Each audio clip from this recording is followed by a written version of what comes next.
Peter Pan, Chapter 13, The Underground Home.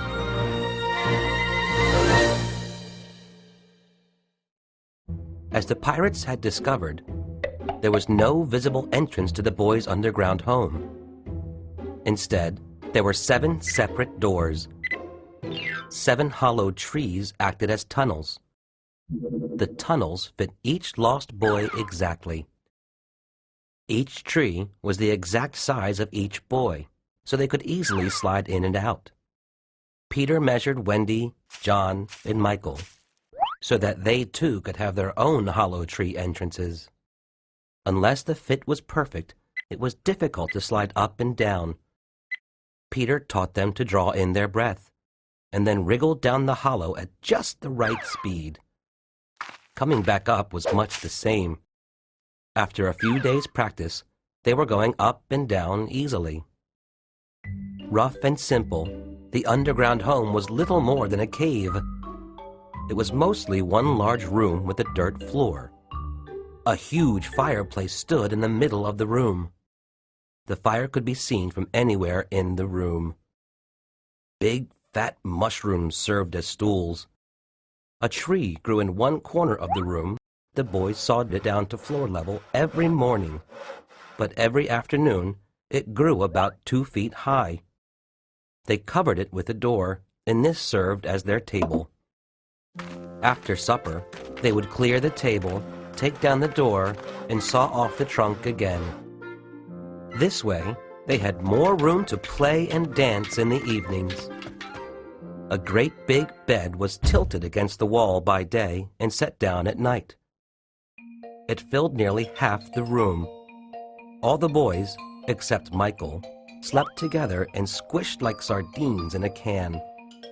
When one rolled over, they all rolled over. Michael was the youngest, so Wendy decided to hang a basket up for his bed. It was hard taking care of 9 active boys. Every day, Wendy cooked for them. Sometimes it was real food collected by the boys during the day. Other times it was make-believe food, which they enjoyed almost as much.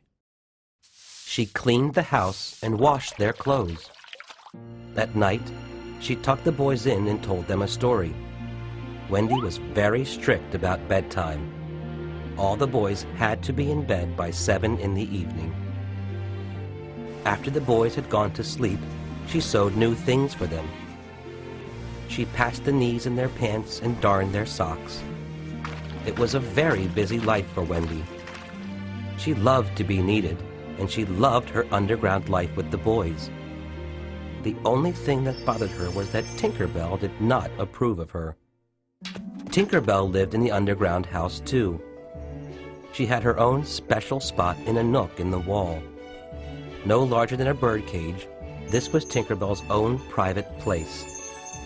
Unlike the messy boys, Tink was very neat and clean. She didn't need a mother to take care of her. No girl, large or small, had a lovelier bedroom than Tinker Bell. Each season, she changed her bedspread to match the colors of the trees and flowers. Her curtains were made of the finest butterfly wings. She always drew her tiny curtains when she was dressing or undressing. Everyone was very happy to have Wendy around, but not Tinker Bell. Sometimes the fairy kept her anger to herself. Other times, Tinker Bell plotted against Wendy. One night, Tinker Bell tried, with the help of some fairy friends, to float the sleeping Wendy on a great big leaf back to the mainland. Fortunately, the leaf gave way and Wendy woke up just in time. She fell into the water and swam back.